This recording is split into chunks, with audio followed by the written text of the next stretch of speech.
nakita niya yung liwanag mula sa langit as bright as the sun. And still, mas brighter pa siya sa sun. Kaya nabulag siya. And he fell from the horse na kanyang sinasakyan. Di ba? That was the moment God arrested him. At naging prisoner na siya ng ating Panginoong Hesus Kristo. Prisoner of the will of God. Hindi na siya nakalabas sa pag-involve sa paggawa ng will of God. Kaya pili tayo. Manatili ba tayong prisoners of Satan because of our sins? Or hulihin tayo ng ating buhay na Diyos through His gospel para maging prisoners tayo ng Diyos at hindi na tayo makakatakas sa paggawa ng kalooban ng Diyos. And this will bring us to eternal blessings. Kaya sinabi niya, therefore the prisoner of the Lord, beseech you that you walk worthy of the vocation wherewith ye are called. What is vocation? Vocation, that is calling. Calling. Now, sa buhay mo, how God called you? Paano ka tinawag ng ating Panginoong Diyos? Of course, lahat ng tao tinatawag ng Diyos. But remember, many are called, but few are chosen. Minsan, tinatawag ka ng Diyos for your physical healing.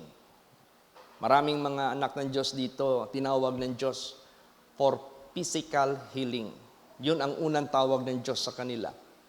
Or sometimes, tinawag sila ng Diyos because of so much problems. Nung lumapit sila sa ating Panginoong Diyos as they approach God with all the worthiness of that calling, gumaling yung sakit nila. Nalutas yung problema nila. Praise the Lord. But behind that, sa kabila niyan, may calling pa ang Diyos na tinatawag na heavenly calling. Heavenly calling. God is calling you to obtain His eternal glory. God is calling you to inherit blessings. Yan yung calling ng Diyos. Walang calling ang Diyos sa buhay ng tao na negative ang magiging consequence. Lahat positive, lahat kabutihan. Amen? Praise the Lord. Now, bakit sinabi dito, walk worthy of the vocation wherewith ye are called? Kasi hindi lahat tinawag ng Diyos lumapit sa Kanya became worthy. Because maybe some of them because of their unbelief. Some of them because of their pride. Some of them half-hearted. So, kailangan, kung tinawag ka ng Diyos para sa kagalingan ng sakit mo, para sa solusyon ng problema mo, para sa heavenly calling ng Diyos sa buhay mo, para to inherit the eternal glory of God, and to inherit the blessings of God, you must walk worthy of that calling. Now, anong kailangan nating gawin to become worthy of that calling? Basahin ko yung verse 2. Ito na, with all lowliness, kapakumbabaan. Amen? Praise the Lord. Alam mo, nung na-request ako na mag-pray over kay Vice Governor Capistrano Roplo, Vice Governor of Davao Oriental. Kasi si Miss Eva Juliegue, she was a first board member of that province, Davao Oriental. Naprehan ko yung mama niya doon sa hospital, sa San Pedro Hospital. Half body paralyzed due to high sugar count. 3 days na sila na-confine ang mama niya doon.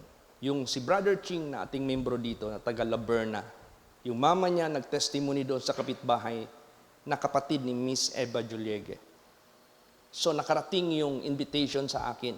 Prehan ko raw yung mama niya doon sa San Pedro Hospital. Noong nandoon na ako, nagbigay ako ng Word of God. Ang kamay ng Diyos hindi maiksi para hindi makaligtas. Ni ang pakinig ng Diyos hindi bingi para hindi makarinig. Pero dahil sa mga pagkukulang pagkakasala ng tao, ay naging sanhi na nakubli ang kanyang muka mula sa atin. And that is why He cannot hear our prayer. But anyway, God is calling everyone, come, God said, and let us reason together. Though your sins be as scarlet, they shall be white as snow. There is forgiveness. Kaya nga ang introduction ni John the Baptist kay Lord Jesus Christ, behold, the Lamb of God which taketh away the sins of the world. Para walang hadlang, una sa heavenly calling, to inherit His eternal glory. Ikalawa, sa kagalingan ng mga sakit, kung sakit man ang iyong ilapit sa Diyos. Solusyon ng problema, kung problema man ilapit mo sa Diyos. Para walang hadlang. So ngayon, nag-humble si Miss Eva Juliege at yung mother niya. Nung pinrihan ko na, pag-pray ko, rebuke. Sabi ko, ma'am, kung saan yung na-paralyze na part ng leg mo, itry mo rang ilihok. Iya mang lihok. Giana man niya. Uy, yan namang napilo. Stretch. Fold, stretch, fold, stretch, fold. Raise. Ay, nako. Pagtingin ni Miss Eva Juliege, yung first board member ng province of Davao Oriental, gigakos jud niya iyang mama. Ma, ang Ginoo lang diay ang makaayo nimo. Tulo na ta kaadlaw din sa hospital. Wa gyud nako makita nalihok nimo na. Because they showed worthiness. Naging worthy sila of God's calling for the healing of their sickness because nagkaroon sila ng lowliness and meekness. Praise the Lord. Sumbong na po siya dito kay Vice Gov na nag-suffer ng cancer of the throat na na-confine dyan sa Davao Doc. Sabi ng Davao Doc, Vice Gov, nag-accumulate na ang cancer dito sa throat mo. Ginamit na natin ang lahat ng technology ng medical, cobalt, radiation, chemotherapy, hindi pa rin naayo. Vice Gov, bumabara na yung cancer sa throat mo. We would suggest, butasan natin yung leeg mo. Ay, doktor man yun. Si Vice Gov, naging Vice Gov lang siya. Anong sabi ng doktor? Hindi naman siya halos makasalita. Sinulat na lang niya. I doesn't want to be wounded because when the cancer cell will be wounded, the cancer cell will spread rapidly. I rather go home. Umuwi. Yun na. Inimbita na ako doon sa bahay nila sa Lupon. Pagdating ko doon, ang daming tao galing sa Kapitol. Nagbisita sa kanya. Tapos, kinusta ko si Vice Gov. Vice Gov, how are you? Hindi na makasalita. Kuha na lang ng notebook, sulat. Number 1, ang sakit niya nilista. Cancer of the throat. Number 2, heart failure. Number 3, gastric. Number 4, ulcer. Yun ang mga komplikasyon. Pagtingin ko sa leeg niya, ang daming markings. Siguro, agi to sa mga pag-focus sa radiation, sa ano pa yung cobalt. Yun, nabigay ako ng Word of God. Anong lumabas sa bibig ko? Kasi Mikaya mayaman eh. Sabi sa Word of God, whosoever will lift up themselves will be put to a base. But whosoever will humble themselves will be lifted up. Na-feel nila yung rebuke sa kanila. Kasi at first, the way they look at me, I look. Pero pagbigay ko ng Word of God, sabi ko, hindi lahat problema, pera ang solusyon. Kung pera ang solusyon, walang mamamatay na maraming pera. But with God, nothing is impossible. Nothing, not something. Nothing is impossible. Maybe with men, maybe with doctors, maybe with anybody, anyone. It's impossible, but with Him, nothing is impossible. So, pagbigay na ng Word of God ngayon, nag-humble sila, nag-repent sila. Pinrihan ko na si Vice Gov. Sabi ko, Vice Gov, do you believe that Jesus can heal you? Kung kilala mo lang si Jesus sa isip ko, His name, Emmanuel, God is with us. God Himself will be the one to heal you. Pag sabi ko, do you believe that Jesus can heal you? Sabi niya, hindi naman nagsasalita. Pinarihan ko, mas taller siya sa akin. Sabi ko, Jesus, pagalingin mo si Vice Gov sa kanyang cancer of the throat and all the complications. Lahat ng mga komplikasyon at lalo't na ikaw, cancer, kagaling ka. In Jesus' name. Pag-rebuke ko, in Jesus' name you be healed. In Jesus' name you be healed. Pagtapos niyan, I asked him to speak. Sabi ko, Vice Gov, you try to say, praise the Lord. Hindi man siya magsalita. He never even opened his mouth nor attempt to say. Pinitik ko siya ng kaunting pitik. Sabi ko, do you believe that Jesus can heal you? Sabi niya, all right, you try to say, praise the Lord. Pag sabi niya, praise the Lord, lumabas yung boses niya. Sabi ko, another, hallelujah. Sabi niya, hallelujah. Sabi ko, another, thank you Jesus. Sabi niya, thank you Jesus. May nakita akong tao na lalaki galing doon sa crowd. Lumuhod.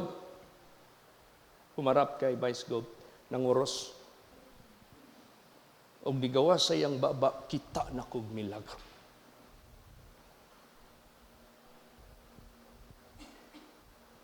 That is the way he expressed.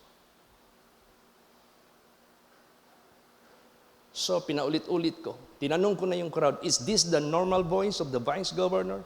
Sabi nila, yes. Okay, stop. Then he went somewhere after the prayer. Then the people are lining to be prayed. Pinarihan na sila lahat. After the prayer were done, lahat sila pinagaling ni Lord Jesus.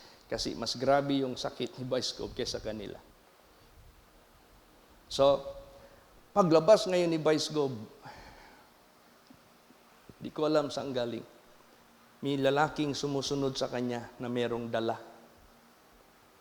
Para altar boy, para sa yung pari. Sabi ni Vice Gov sa crowd, praise the Lord, I'm healed already. God be willing, on Monday, I'll be reporting to my office in Capitol.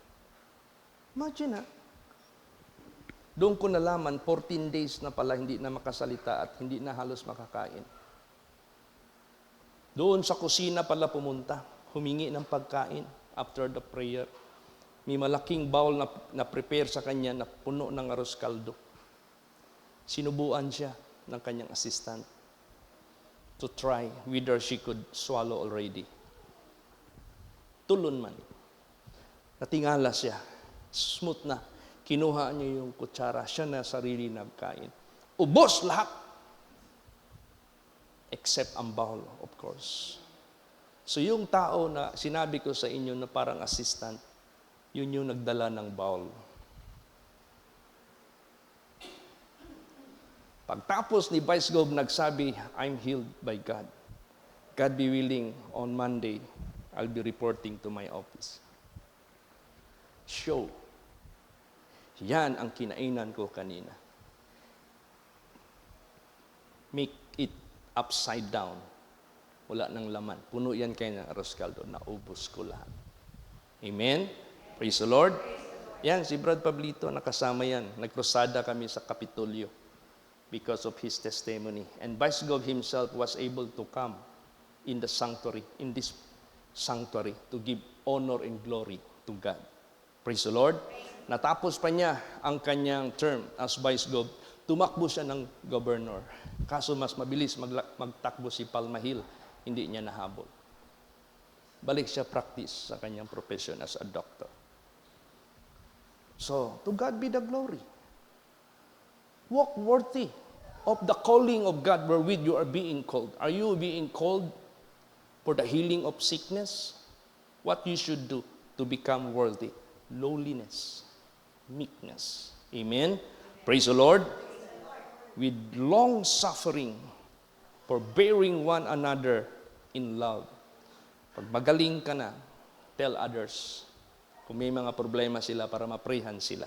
Kaya ang ginawa ni Vice Gov, inimbita kami sa Capitol to pray for all people who got sicknesses. Amen? Praise the Lord.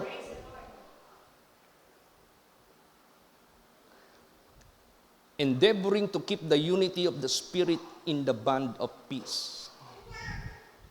Ano ibig sabihin endeavoring?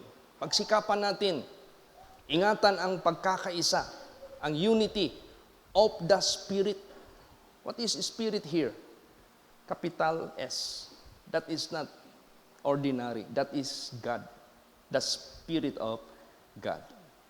Pagsikapan natin lahat makiisa sa Diyos. Ang ibig sabihin niya.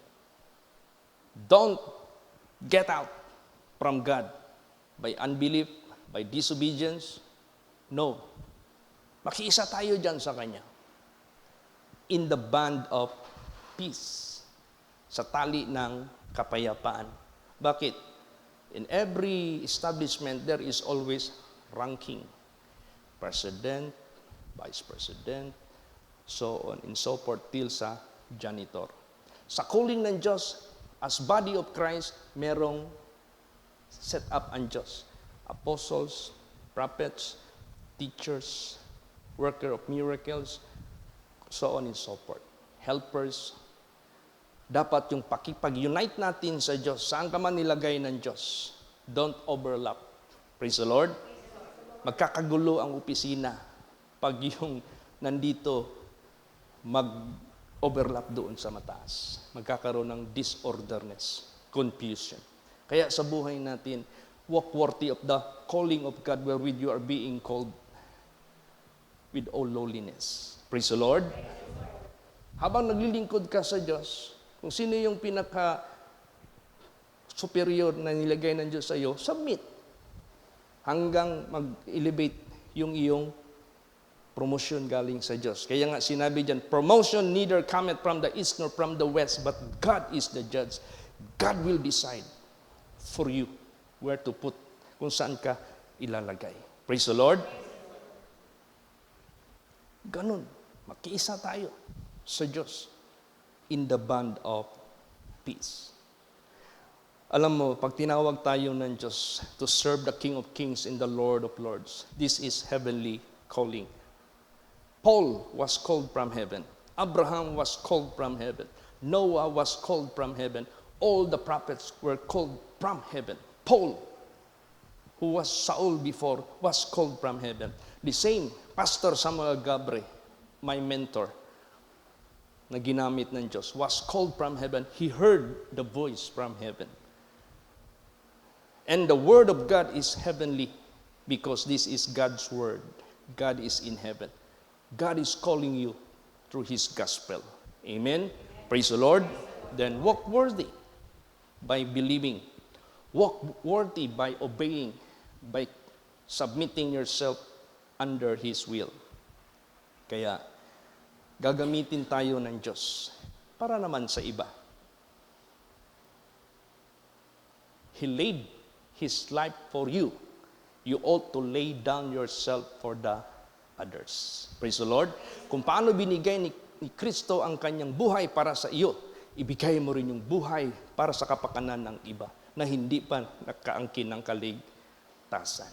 Kaya itong calling ng Diyos sa buhay natin, this is not just a calling of the healing of your sickness, the solution of your problem, but this is a heavenly calling. Praise the Lord. Because God is the one who is calling us. So magko-compose tayo ngayon ng body of Christ. Pag sinabing body of Christ, in Christ stead, tayo ngayon ang mag-act, tayo ngayon ang mag-perform. Like what happened to His disciples. Before He left, gipix niya muna yung mindset ng mga disciples until He was able to give the final commission. Teaching them to observe all things whatsoever I have commanded you. If you keep the commandments of God, it must be the entire. Not selective. Praise the Lord. If you keep the commandments of God from the Holy Scripture, it must be the entire. Because if you keep the whole law and you offend in one point, you will be guilty of all. And God required, love Him with all your heart, with all your mind, with all your strength, with all your soul. No single percent reserved to Satan. Dapat entire sa Diyos. Praise the Lord. Why?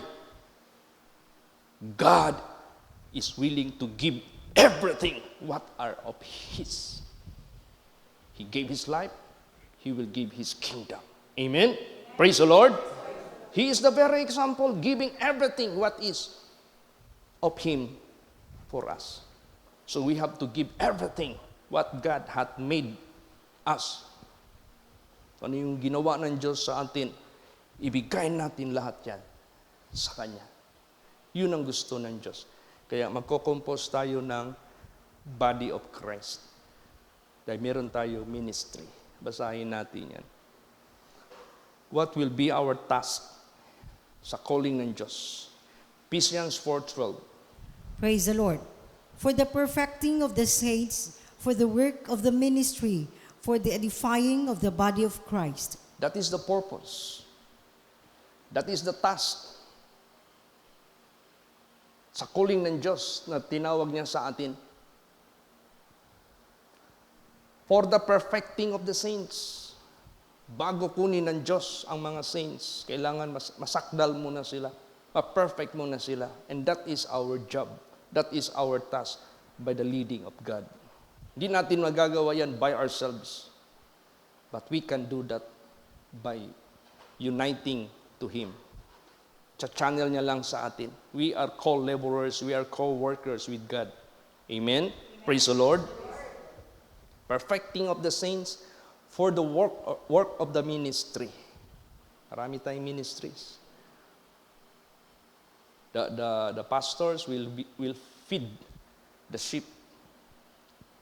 Lahat ng mga members, meron tayong government, mga officers, meron tayong mga teachers who is teaching all manner of spiritual works, teaching music for the song, for the singing, teaching Sunday school, teaching for the children. Marami tayong mga gawain sa teaching.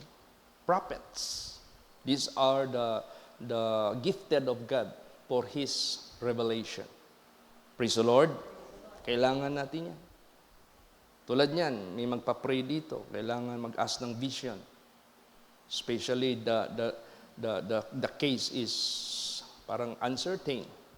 No certainty. Kaya nag-usap kami ni sister kanina habang nagkikwentuhan kami. Na-amaze lang daw siya sa result ng ultrasound.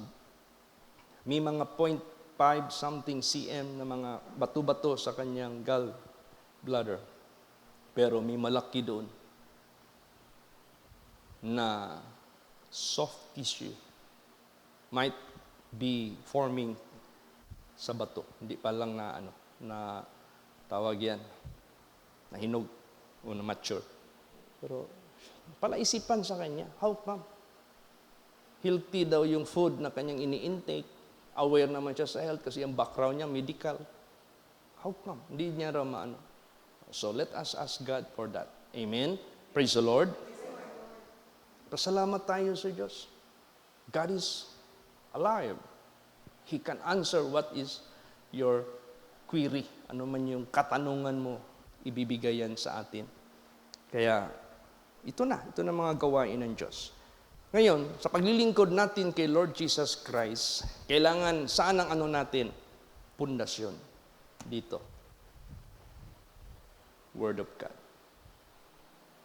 All Scripture is given by inspiration of God, and it is profitable for doctrine. Ito yung doctrine natin.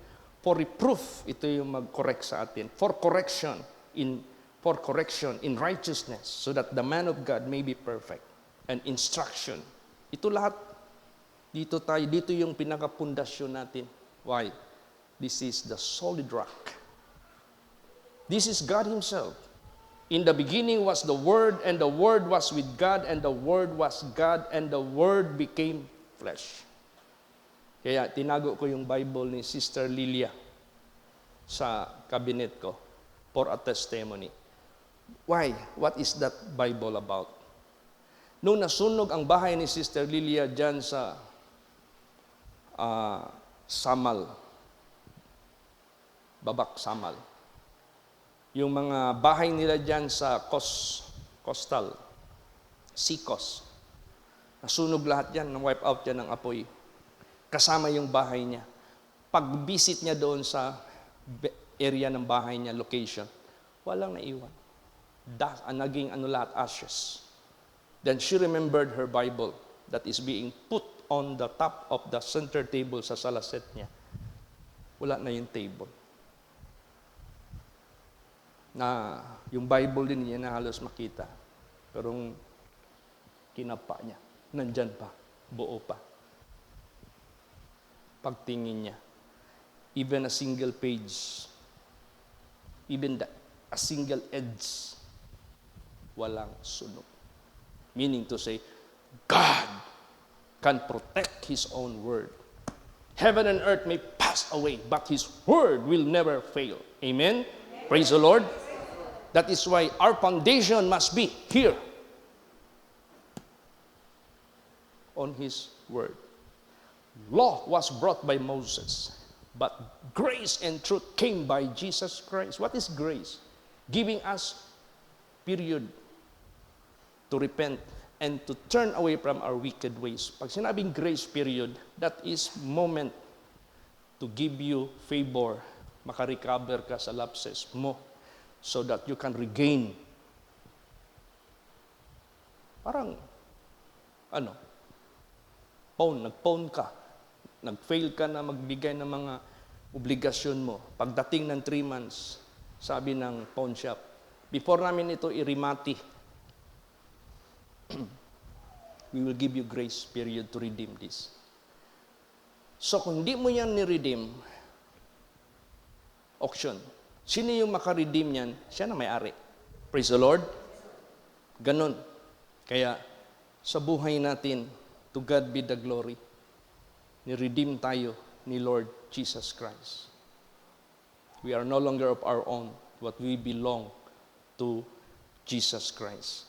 Kaya, prayerful tayo, watchful tayo.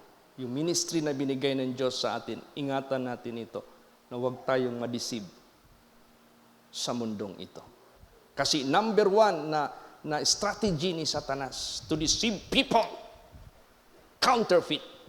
Ano yung counterfeit? To copy the genuine into a fake one to deceive people. Kaya anong sinabi dyan? Basahin natin. Ephesians 4:14. Praise the Lord. That we henceforth be no more children, tossed to and fro, and carried about with every wind of doctrine, by the sleight of men, and cunning craftiness, whereby they lie in wait to deceive. Yan. Hindi na tayo katulad ng mga bata na madali lang toss to and fro.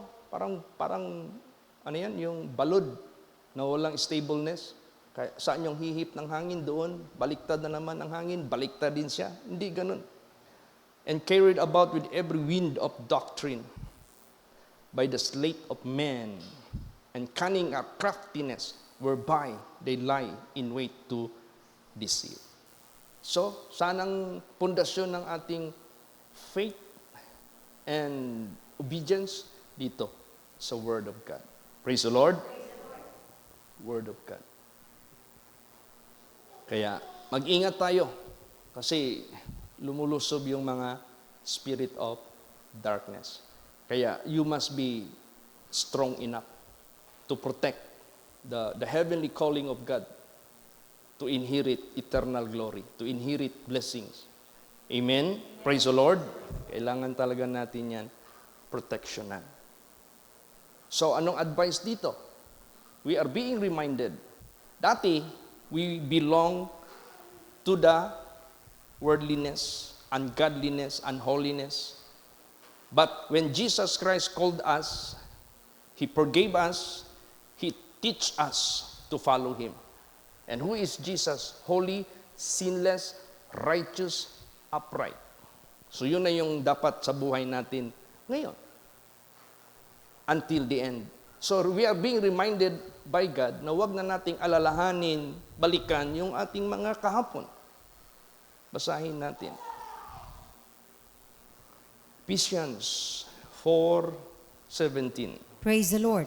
This I say, therefore, and testify in the Lord, that ye henceforth walk not as other Gentiles walk, in the vanity of their mind. Yes, wag na kayong lumakad sa paglakad ng mga hintil. Alam yung hintil? These are the people who does not have the true God. Maybe they have God, but gods, marami, and idols or ancestors. But it is not the genuine God who is the creator of everything. Si Jesus ang nagdala sa atin ng totoong Diyos. Amen? Nandiyan kay Lord Jesus yung truth, nandiyan sa Kanya yung way, nandiyan sa Kanya yung life everlasting. Kaya dyan tayong nakapokus sa ating Panginoong Hesus Kristo. Kaya nga si Satanas, counterfeit. Jesus said, many will come in my name, that I am Christ. Believe them not. So, mag-ingat tayo. Dito tayo sa totoong Kristo na banal. Amen? Praise the Lord. At makapangyarihan talaga. So, we are being warned by God. Tapos baka may maraming mga grupo-grupo na nag-exist. Tapos kumbinsihin ka. Nandyan man yan sa atin. Pero, binigyan ka ng wisdom ng Diyos, tingnan mo naman yung kanilang bunga. Baka yung mga gawa mo noon, out of your innocency, ginagawa mo, tapos sila nagpapanggap ng mga Christians, yung gawa mo noon, gawa pa rin nila ngayon. Yan ang, kaya nga sabi ni Jesus, you will know them by their fruits. Praise the Lord. Bakit lagi itong pinaapalaala ng Diyos sa atin? Target tayo ng kaaway. If you are the light bringer, target ka ng kaaway. Kasi siya yung ang truth of God mag-expose sa deception ni Satanas. Kaya matatalo siya. Sa buhay natin, prayerful. Amen? Praise the Lord. Tingnan mo ano ang life ng mga Gentiles. Ito rin yung buhay natin noon. This was our life before. Sige, basa. Ephesians 4:18. Praise the Lord. Having the understanding darkened, being alienated from the life of God through the ignorance that is in them, because of the blindness of their heart. Yan. Ang understanding na diliman, alienated. Ano alienated? You are not like, you are not similar even. Pag sinabing alienated, you are absolutely different from the image of God, from the character of God. Being alienated from the life of God. You are, what is life of God? His character. His behavior, His ways, His thoughts, His manner. That is the life of God. Alienated, ibig sabihin yan, you are not the same with Him. Iba ka. Yan ang kahapon natin noon. Holy siya, ikaw unholy. Righteous siya, ikaw unrighteous. Ganun. Alienated tayo dati. Through the ignorance that is in them, because of the blindness of their heart. And that is the reason why Jesus said, hindi ako pumunta dito for the righteous, but for the sinners. Kasi no one is righteous, no, not one. That is the grace of God. Praise the Lord. And that is the truth na walang matuwid.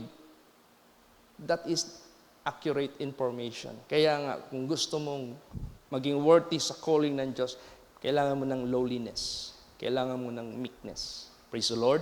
Kasi talagang sasawayin ka ng Diyos. He will tell you the truth. Masakit man, but effective. Praise the Lord. Yung mga nagwi-weights dyan sa gym, parinig mo yung sumisigaw sila sa sakit. Kasi Sabi nila, no pain, no gain. O, ganun din sa salita ng Diyos. Matalas ang salita ng Diyos. Hindi yan pwedeng i-bend. Hindi pwede. Kailangan ituloy ang slaughter. Ano yung pinapatay? Kasalanan sa buhay natin.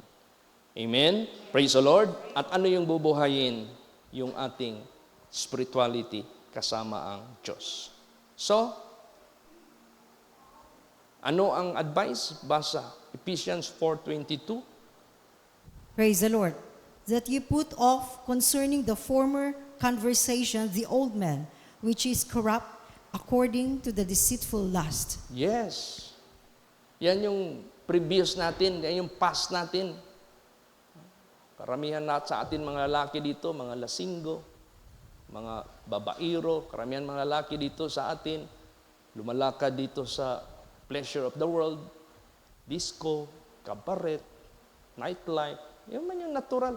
Hindi ka man matawag na lalaki dito sa mundo pag hindi ka marunong tapos mag-alsa og baso nga na ay bino.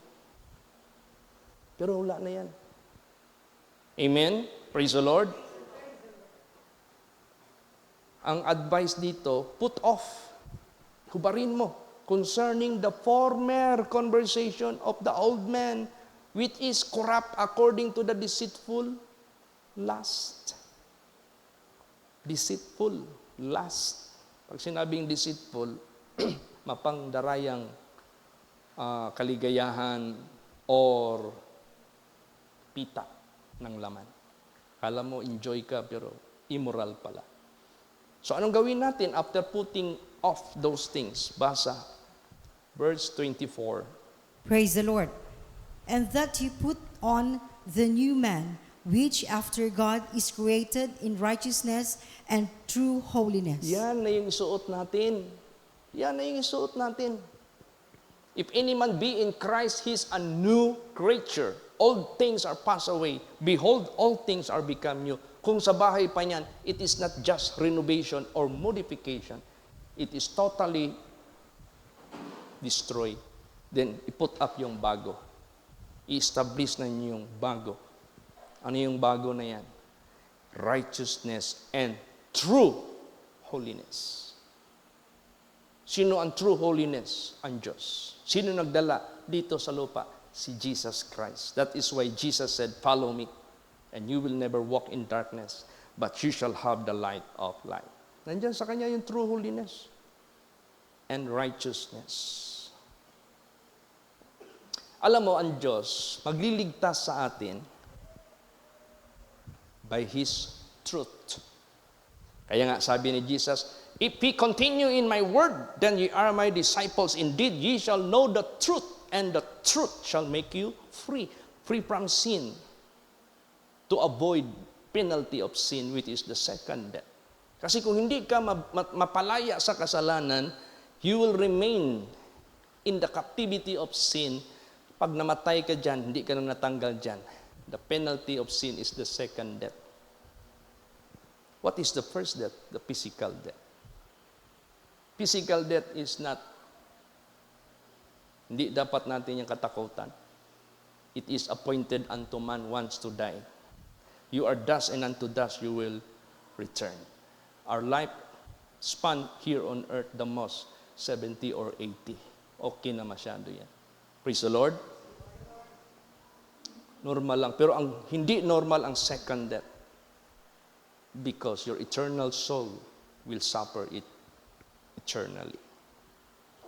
So kung meron tayong first life, dapat ang next journey natin to obtain is second life. Not second death. Because the second life is eternal. Praise the Lord. Forever. No more death at all. Kaya, put off the old man, put on the new man, which is after God is created in righteousness and true holiness. Gusto ng Diyos iligtas ang lahat ng mga tao sa sanglibutang ito by let them knowing the truth. Basa. 1 Timothy 2:4. Praise the Lord. Who will have all men to be saved and to come unto the knowledge of the truth. Yes. Gusto niya ligtasin ang lahat ng mga tao sa pamamagitan ng pagkaalam sa katotohanan. Kaya importante ang truth. Importante si Jesus sa buhay natin. Let's follow Him. Importante ang Word of God which is truth. Yan, napaka-importante yan sa buhay natin. Ang hirap lang, kung mangyari sa buhay natin yung lagi kang study, laging study, hindi mo naman naabot yung katotohanan. Now, what is the sign or the indication that person, he obtained the truth of God in his life by the Word of God? Nakita mo yung transformation. Makita mo yung conversion. Makita mo yung new creature. Ang makita mo dalawa, the old things will be gone, mawala na. The new thing will be established. Yan ang totoong nasa truth. Pero kung magbasa ka ng Bible, lahat ng activity ng church, active ka, paglabas mo, yung old mo na personality na wala ka pang salita, ginagawa mo pa rin. Pagtanungin mo na, uy, bakit ginagawa mo pa yan? That is worldliness, that is ungodliness, that is unholiness. Ay hindi, sabi ng pastor namin, okay na ito. Ay sabi ng pastor namin, Old Testament yan. Sabi ng pastor namin, hindi na kailangan magsikap. Tapos na. It's already finished. Jesus said, it is finished. Faith na lang ang kailangan. Believe ka, maligtas ka na. Ganun. Ay, hindi man pwede yan. Hindi mag-coincide sa Word of God na kung ang tao na kay Kristo, dapat bago ka. Yung old mo, mawala na yan. That is the power of the truth that will set you free. Praise the Lord. So, lagi kang basa ng Bible, lagi kang simba. Tapos paglabas mo, ganun pa rin. Banal ka lang linggo. Pagka Monday hanggang Saturday, kung ano-ano yung mga kalukuhan ginagawa mo dyan sa labas. Nandoon ka pa rin sa diskuhan, nandoon ka pa rin sa inuman, nandoon ka pa rin sa sugalan, nandoon ka pa rin sa mga programs ng mga masanglibotang ito. So, ano ang mangyayari? Hindi makita. Pastor, meron bang ganon? Laging basa ng Bible, laging simba, pero hindi makita yung truth sa kanyang buhay? Meron po. Basahin natin yan. 2 Timothy 3:7. Praise the Lord. Ever learning and never able to come to the knowledge of the truth. Imagine that. Ever learning. Laging magbasa ng Bible, laging magsimba, lagi. Pero hindi man nakarating sa kaalaman ng katotohanan. Paano? Mismo ang nagtuturo, hindi tinuturo ang entire Bible. What is the content of the Bible? This is like manual. If you buy electronic appliances, naka-box pa yan. Pag unbox mo yan, on the top of the unit, there is manual. Sabi doon, read the manual carefully before operating the unit. Anong content ng manual? Doon mo makita ang do's and don'ts. Ang Bible, anong makita mo dito? Dalawa. Do's and don'ts. Praise the Lord. This should be observed. This must be taught. Kailangan ituro ito. This must be observed. Yan yung sinabi ni Jesus. Teaching them all things. From Genesis to Revelation, all things whatsoever I have commanded you. Observe, ha? Pag sinabing observe, keep. Pag sinabing observe, apply. And lo, I am with you even unto the end of the world. Kaya, walk worthy of the calling of God. Amen? Kagalingan man, solution man ang problema, heavenly calling man to inherit His glory, calling man to inherit blessings. Ano ang dapat ating gawin? Lowliness and meekness. Kasi tuturuan tayo ng Diyos to learn His truth. Amen? Praise the Lord. Alright. Purihan ko muna yung bisita natin. Please come, sister.